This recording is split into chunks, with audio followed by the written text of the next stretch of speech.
السلام علیکم ورحمۃ اللہ وبرکاتہ۔ سامعین، مغرب نے عورت اور مرد میں مساوات کا نعرہ ٹرمپ کی جیت سے پھر ڈھکوسلا ثابت کر دیا ہے۔ جس قوم نے اپنی پوری تاریخ میں عورت کو ایک مرتبہ بھی صدر تسلیم نہیں کیا، وہ قوم مرد اور عورتوں کے مساوات کی کس منہ سے بات کر سکتی ہے؟ مغرب میں جہاں عورتوں کو نوکری سے صرف اس لیے نکالا جاتا ہے کیونکہ وہ اب حاملہ ہو چکی ہے، جہاں پوری تاریخ میں آج تک عورتوں کی تنخواہیں مردوں کے برابر نہ ہو سکی ہیں، نہ ہی آئندہ 100 سال تک اس کی کوئی امید کی جا سکتی ہے، جہاں بڑی بڑی کمپنیوں کے ڈائریکٹروں میں عورت کا نام و نشان تک نہیں ہے، جہاں اعلیٰ انتظامی عہدوں میں عورتیں صرف 5% تک ہیں، جہاں XXX انڈسٹری کے لیے لاکھوں خواتین فراہم کی جاتی ہیں، جہاں پر ہر 5 عورتوں میں سے 3 کا مقدر طلاق ہوتا ہے، جہاں پر عورت کے عام قاتل اس کے دوست، اس کے شوہر یا سابق شوہر ہی ہوا کرتے ہیں، جہاں پر جبری شادیوں کا شکار 80% خواتین ہوتی ہیں، جہاں پر عورت شادی شدہ ہونے کے باوجود بھی مرد کی کمائی سے آرام نہیں کر سکتی ہے، جہاں پر عورت ماں بننے کے باوجود بھی بچوں کی کمائی سے آرام نہیں کر سکتی ہے، جہاں عورت کسی کی بیٹی ہونے کے باوجود بھی باپ کی نصیحت قبول نہیں کرتی ہے، جہاں پر عورتوں کی آبرو ریزی کرنے والے کو کوئی سبق نہیں سکھایا جاتا ہے، جہاں پر عورتوں کے ساتھ جیلوں میں بھی بدسلوکی کی جاتی ہے، معمولی کھانے پینے کی چیزیں، صابن، شیمپو تک کے لیے عصمت کا سودا کرنا پڑتا ہے، جہاں پر فوج میں بھی عورتوں کے ساتھ بدسلوکی عام ہے۔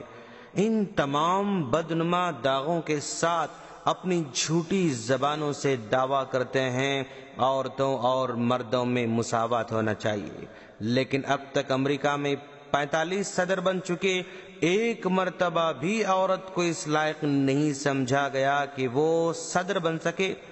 حال تو یہ ہے کہ اس مرتبہ اس کو صدر بنایا گیا جس نے برسر عام عورتوں کی توہین کی، جس کے پاس عورت کا کوئی مقام نہیں ہے، جس کے پاس عورتوں کی کوئی عزت نہیں ہے، جس کا کوئی پازیٹیو کارنامہ نہیں ہے، جس کا کوئی پازیٹیو بیک گراؤنڈ نہیں ہے۔ حیرانگی کی بات یہ بھی ہے دوستو، امریکہ میں مقیم ہندوستانی جو یہاں ہندوستان میں عورتوں کو مرد کے برابر حصہ ملنا چاہیے، دونوں میں مساوات ہونا چاہیے، عورتوں کو ترقی کا موقع دینا چاہیے کا ڈھکوسلا نعرہ لگاتے ہیں، وہ بھی امریکہ میں جا کر عورت کے خلاف ہو گئے، انہوں نے بھی ایک عورت کے خلاف ووٹ دیا۔ کیا ان کے 2 چہرے نظر نہیں آتے ہیں؟ الغرض ٹرمپ کو صدر بنا کر یہ ثابت کر دیا کہ عورتوں کے مساوات کی بات کرنا مغرب کے پاس صرف تسلی کی باتیں ہیں، حقیقت میں اس کا کوئی عملی وجود نہیں پایا جاتا ہے۔ دوسری بات، ٹرمپ نے صدر بننے کے لیے جن باتوں کو بنیاد بنایا تھا وہ بھی مکمل بکواس ہے۔ اس نے اسلاموفوبیا کا سہارا لیا، یعنی مغرب والوں میں اسلام اور مسلمانوں کا نفسیاتی خوف پیدا کیا، مسلمانوں پر پابندی کا نعرہ لگایا۔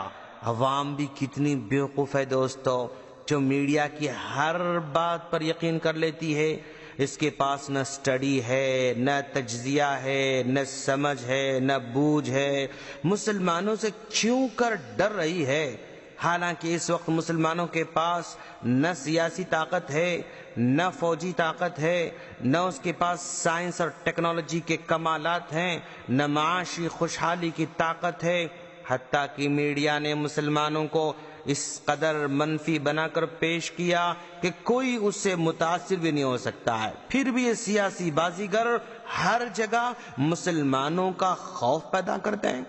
اور آسانی سے الیکشن جیت جاتے ہیں، رفتہ رفتہ ہر جگہ سیاست میں قدم جمانے کے لیے، الیکشن کو آسانی سے جیتنے کے لیے آسان نسخہ بنا رکھا ہے، مسلمانوں کا خوف پیدا کیا جائے۔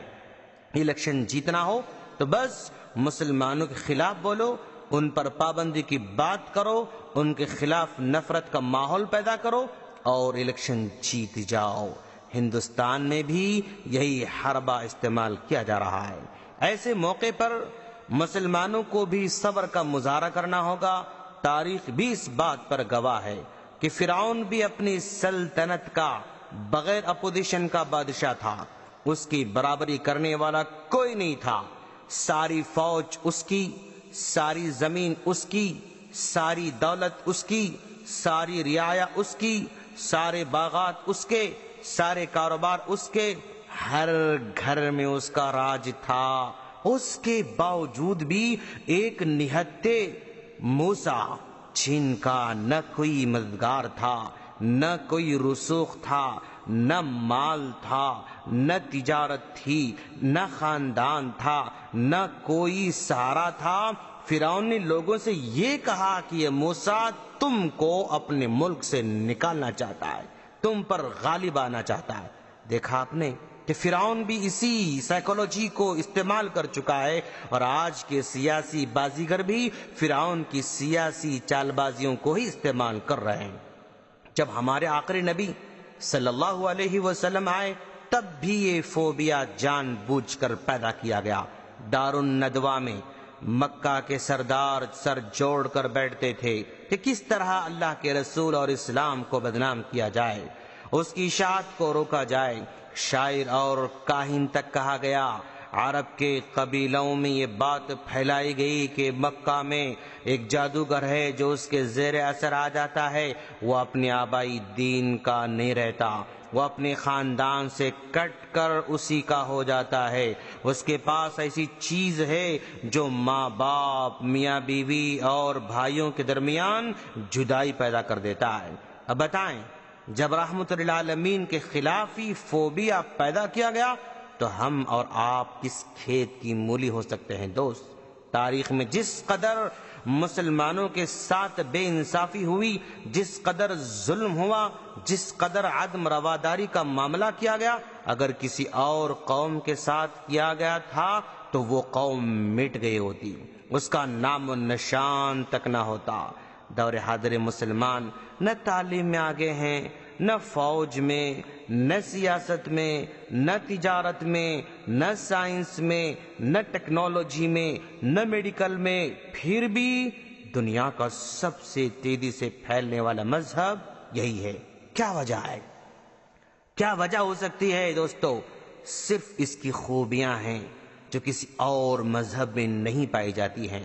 اسلام اپنی خوبیوں کے بل بوتے پر پھیلتے جا رہا ہے، کسی کے پھیلانے سے نہیں، کسی کے سمجھانے سے نہیں، کسی کے بولنے سے نہیں، کسی کے تائید کرنے سے نہیں، وہ اپنی خوبیوں کے بل بوتے پر ہر گھر کے دروازے کو دستک دے رہا ہے۔ اس کو جتنا ہی دباؤ گے اتنا ہی ابھرے گا۔ ٹرمپ کی کامیابی مغرب کی بیمار ذہنیت کا نتیجہ ہے۔ جو قوم بیمار ذہنیت کے ساتھ پلتی رہے گی، اس کے میرے کارواں، اس کے لیڈر ہمیشہ اس کو لوٹتے رہیں گے۔ سب کو لے کر چلنے کے بجائے الگ چلنے کی بات کریں گے۔ سب کے لیڈر بننے کے بجائے ایک محدود فکر اور تنگ ذہنیت کے لوگوں کے ہی لیڈر بننا چاہیں گے۔ ایسے نازک موقع پر مسلمانوں کے پاس کیا لاہ عمل ہونا چاہیے، ہم اگلی کڑی میں ذکر کریں گے انشاءاللہ۔ ہم اللہ سے دعا کرتے ہیں کہ باری تعالیٰ تو لوگوں کو صحیح فکر عطا فرما اور مسلمانوں کو اسلام کو سمجھ کر عمل کی توفیق عطا فرما، اور ساری دنیا والوں کو اسلام کی سچائی کو سمجھنے کی توفیق عطا فرما۔ آمین۔ السلام علیکم ورحمۃ اللہ وبرکاتہ۔